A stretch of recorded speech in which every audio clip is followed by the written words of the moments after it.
Harp on Sports, the Bar, podcast, media, audio, and radio network. What do we have in store for you on this edition of the program? A little Brady's Bank as Tom Brady and company pick up a W to start the year, throttling the Cowboys, shutting them completely down offensively in Big D. What's it mean? We're going to dive into that. Also, a little bit of a Gators Gripe or Gators Grip.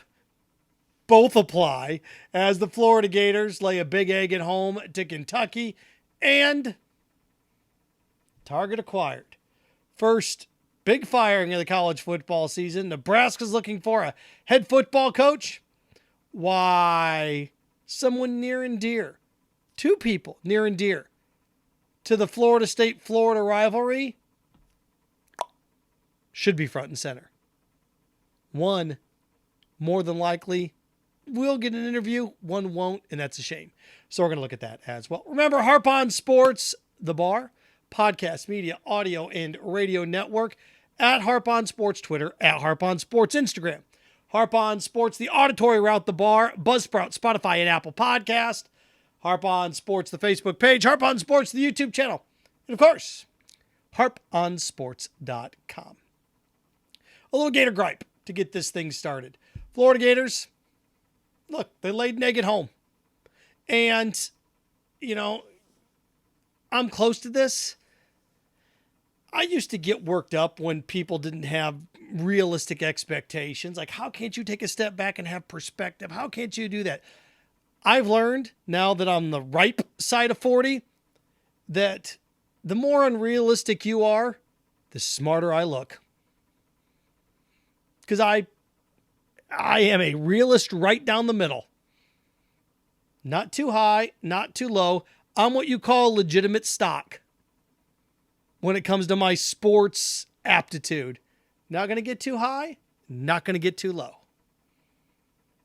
And after the first week, Anthony Richardson, Heisman Trophy, Anthony Richardson, first pick in the draft. I needed more than a 60-minute sample size. Don't believe me? Take a step back. Think about this.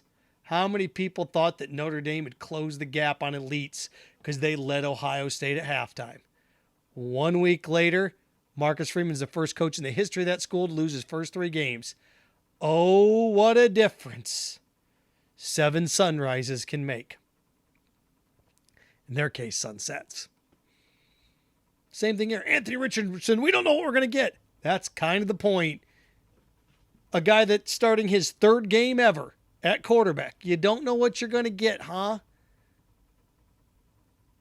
Things take a while to settle. Things take a while to melt. So let it melt. Let it come into place here a little bit. Things have different cooking temperatures. Everybody thinks their football program, I shouldn't say everybody. Unrealistic fans think that they can pull off a Thanksgiving 10-course meal in the span of an hour. Doesn't work that way. Anthony Richardson is phenomenally talented. I made a case last week that he reminds me a lot of Josh Allen his first year in Buffalo, the way he's able to move without the ball, just can't throw it down the field. Go back and look at Josh Allen's first year in Buffalo. He had the same issues. Good coaches find a way to make you throw the ball. That's why Tim Tebow's not in the NFL anymore. Bill Belichick came out and said, we're going to rush 3. We're going to bracket you. We're going to go safeties high. You're going to throw the ball out. 25 yards and out. Go for it. We dare you. We dare you. 25 yards out. Throw it. Now, you do that stuff to Patrick Mahomes, you're going to get eaten alive. You do that stuff to Josh Allen now, you're going to get eaten alive. Justin Herbert, eaten alive. But if you got some question marks with your arm strength and decision making, and I can disguise defenses, I'm going to get you. And that's what happened. And also, Kentucky's got NFL caliber defensive backs. And the other thing that people forget is that Kentucky now has film on the Utah game, and they can look at what worked and said, we are going to take those things away. Phil Jackson and Pat Riley were great at this in the NBA, where they talked about adjustments between games. It's like, now that we see what you did well, we will take that away. And now you got to come up with something else, and it's tough to do on the fly. Yeah. It's tough. Now, look, if you can run the football, you change all that, right? Because I can just run it down your throat. But if you take away the run and make me have to throw, now I'm in trouble. Because now you've bracketed and you've disguised things, and it's tough to make those adjustments. So, again, the Gators' gripe needs to be a grip on reality. He's rebuilding this thing. Billy Napier's a good football coach, a solid football coach, but he needs the weapons to pull this off. And, I was sitting here looking at this, and, we're talking about there's no elite talent, there's no elite receivers, they can't get separation, they can't open things up. Yeah. So what do? You have to run the football. When you're down 10, it's tough to do. When you're down 10, that's tough to do in a game. And when you're struggling offensively and you face your real first sign of adversity, everything was going right for Florida in week 1. And they caught some breaks, right? Utah made some mistakes down the stretch. Florida capitalized, made some big interceptions. Kentucky wasn't going to make those mistakes. They're like, okay, you're going to beat me with your arm. Go for it. And Anthony Richardson couldn't do it. Now, in the weeks that come, South Florida, here you try out some things. Here's where you want to get up like 14, 17 points, and then you can try to do some things. You don't want to give too much away, but you want to open it up a little bit. Then you got Tennessee on the road. Gator fans, you're going to have to come to grips with reality. This is going to take a while. If you want to believe that this team's going to go 10-2, knock yourself out. Like I said, those things used to bother me. Oh my gosh, how aren't you realistic? The more unrealistic you are, the smarter I look. The smarter I appear. That's just not individual fans. That's all fans. The more unrealistic you are, you wait and see. Okay. I'll be a steady stock, slowly rising. You can be Bitcoin. You can be Dogecoin. You can go up and down, up and down, up and down. I want to be a steady rising stock. I want to be GE. I want to be an oil company, just steadily rising. I want to be a tech company, just steadily rising. Disney, steadily rising. You go ahead and chase those. Not me. Steady, steady, steady. We'll see what happens. But it's just reality. What happened with Anthony Richardson? Somebody got film on you for a game. Now they know what you can do, and they take that away from you. It's all about adjustments. That's why game 2s and series are everything. Once I see what you're doing at game 1, now what do I see what you're doing at game 2? Now we're even 1-1. Now we got a chess match for the next 5 games. Football's not that type of luxury, but look what Texas was able to do against Alabama. Now it'll be interesting to see what other teams do against them. Now the team that's going to have the most talent to throw at them first is going to be who? A&M, right? And A&M just laid an egg. A&M has the closest thing talent-wise that Alabama's going to see in the regular season. A&M then what? Not LSU. Auburn, Arkansas? Probably A&M then Arkansas talent-wise. So what happens when you get close talent-wise? Well, then you can play a little more chess than checkers. But if you're not close talent-wise, not much you can do. By the way, I think Texas is going to be just fine in the SEC. Just fine. Switching gears, Tampa Bay Buccaneers. I wrote this down. The Brady Bank. Tom Brady is so smart. He makes withdrawals when he has to. Doesn't take out too much, just enough. He does what he needs to cover his expenses. Oh, can't score? We'll take 3. Okay, can't get a touchdown? We'll take 3. We're eventually going to have to score a touchdown here, but playing that team over there, I know we can get away with this. It helps when you got a strong defense, right? Now, we're talking about how Leonard Fournette had a massive game, and he did. What, $120? I mean, carried the ball over 20 times? He was amazing. And as banged up as the Bucs offensive line is, and look, Brady got thumped around a little bit. The fact that they were able to run the ball effectively is impressive. Tom Brady missed Rob Gronkowski. And you see this a little bit with the Chiefs as well, with Travis Kelce. Is the tight end the one that always demands the double team, right? The tight end is the one, because you can put the tight end in the middle of the field. You can try to put a linebacker on him, but you got to bring the safety up. The tight end's ability to start in the middle of the field and move out and in, he's the one that moves the secondary around. Receivers on the outside, once they finally come across the middle, can change some things, but tight ends are so demanding. And Rob Gronkowski's a guy on the goal line. You can't cover him one-on-one. There's no way. Kind of like Travis Kelce. You saw Arizona. Well, we're glad Tyreek Hill's gone. We're going to cover Travis Kelce one-on-one. Okay, good luck. You got to pick your poisons, right? 4 field goals, first 2+ quarters. You saw the Bucs miss Rob Gronkowski. Now, he says he's retired. Is he going to come back? Don't know. Kind of like to have him if you're the Bucs. What person wants fewer weapons? What kid wants fewer toys? And it's just something else to play with. Have you ever seen a kid at Christmas get the toy that he wanted? Yeah, look at my toy. But he's got 10 more presents.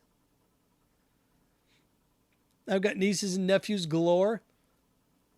They'll open what they wanted, get it like their 3rd or 4th present at Christmas. They don't stop unwrapping presents. They keep unwrapping them and unwrapping them and unwrapping them, even though they got what they already wanted. Tom Brady, I'll have another present, please. You bet. Now, look, as time goes on, Fournette is a formidable rushing guy. I get it. Weaponry, Julio Jones was impressive.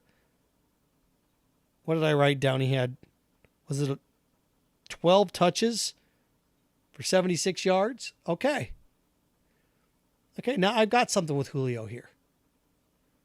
11 touches, 76 yards. They missed Gronk. Missed Gronk on the goal line, kicking all those field goals. At least down in the red zone. Guy's ability to stretch things out, open guys up one-on-one, move the sticks. Such a big body. When you got a guy that's, 6'5", like he is, 6'4", he can go down, just slide in between the seam and sit there. Brady throws a bullet and he gets bounced. Down he goes, but he picks up the first down. We'll see. And look, Gronk may not come back till week 5 or 6. Try to talk him into it. Staying in shape. Don't know, but they could have used him. Overall, I wrote down a couple of things. The Bucs, if you take anything away from that game, I don't care. Prescott gets hurt late, but what that Bucs front 7 defensively did to the Cowboys. I know the Cowboys had to make some changes and didn't have Amari Cooper. He's gone. But the Cowboys offensive line couldn't do anything against the Bucs front 7. And that's a good sign. Especially when you look at the rest of the NFC South, the Falcons, they were competitive.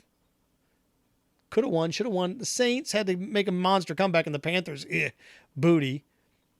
So Brady and the Bucs, this is what he does the first 4 weeks of the year. He tinkers. He messes with this. He messes with that. He adjusts this. He does that. That's what he does the first 4 months or first 4 weeks. He did it in New England. I don't know how many times I saw one year the Patriots went to Jacksonville and I was there. It was 2018, lost by 3 touchdowns. I saw him lose to the Saints by multiple touchdowns. Trying to figure things out in the early going of the year, and the Bucs and Brady, they're going to be fine. It's like, oh, he doesn't look sharp. Like, okay, bet against him. Go ahead. He's not what he once was, but he's good enough to win you a boatload of games. And in the NFC, he doesn't have to deal with Mahomes, Herbert, or Allen. He'll just have to deal with one of them if they get that far. So, Brady's bank always just takes enough money out. Just does enough. Most quarterbacks like, give me 100. I'll take 200 out. He's like, how much is it? $38.88. Give me $40. I just need enough. That's what separates the good from the greats. And vis-a-vis. One to wrap with this little Target acquired. We have our first major program in college football firing their coach. It took a whole 2 weeks. Scott Frost done it in Nebraska. If there were ever a slam dunk hire, this guy is right out of Central Casting. He's a former, Husker. Oh my gosh, he's a former quarterback. He won us a national championship. A Tom Osborne guy coming off an undefeated season in a national championship, right? It's Central Florida. Scott Frost, ladies and gentlemen. And it didn't work out. No such thing as a sure thing. No such thing as a sure thing. So now what? Well, Trev Alberts and company will take a step back and try to figure out where to go from here. And to me, 3 names bubbled to the surface immediately. People pointed at Urban Meyer. It's not going to be Urban Meyer. You can forget that. 2 currently active, 1 not active. There's a coach out there that's taken 2 teams to major bowl games.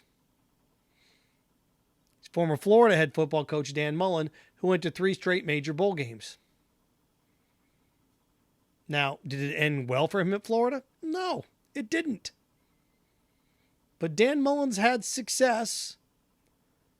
Mississippi State, he won double-digit games.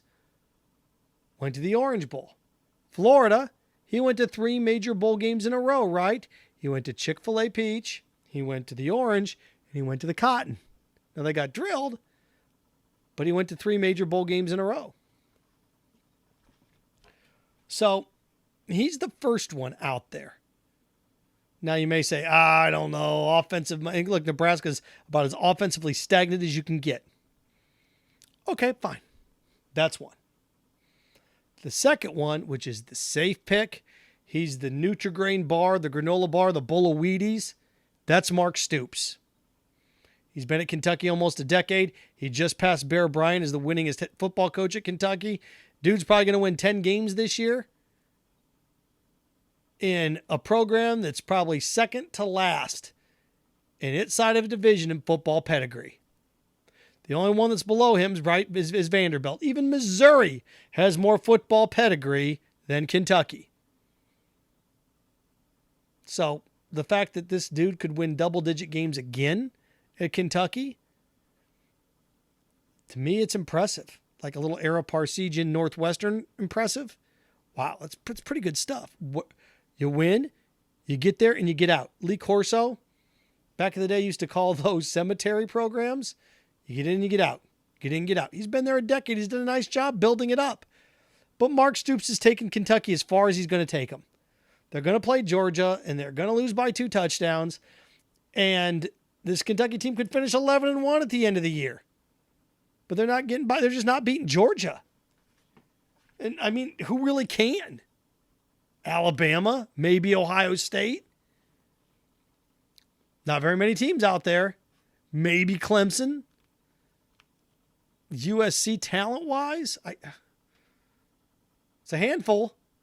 So that's the second one. The third one, and if Florida State, we're talking about Florida Dan Mullen. Florida State didn't hire him, and I get why. He wasn't ready. But he's proven he can recruit. He's a big name.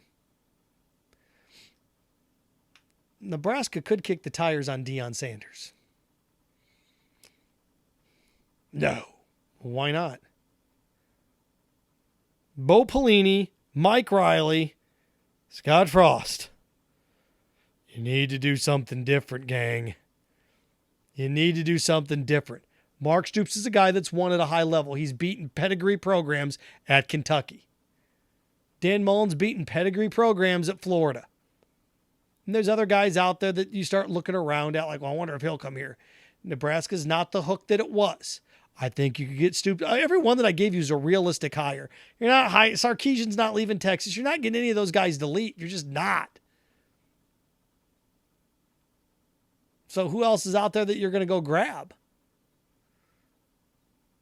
And again, I look at guys that win in certain areas of the country.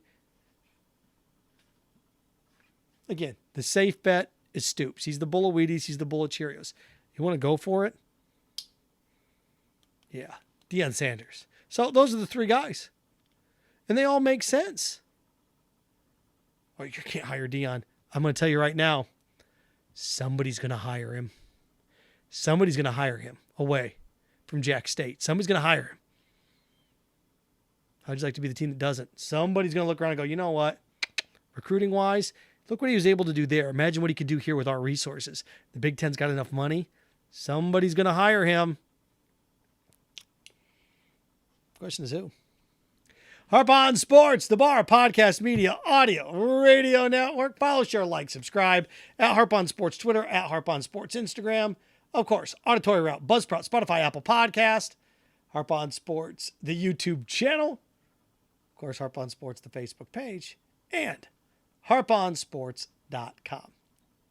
And remember, Stay clean, stay focused, stay strong. Frankenstein. Have fun with your friends.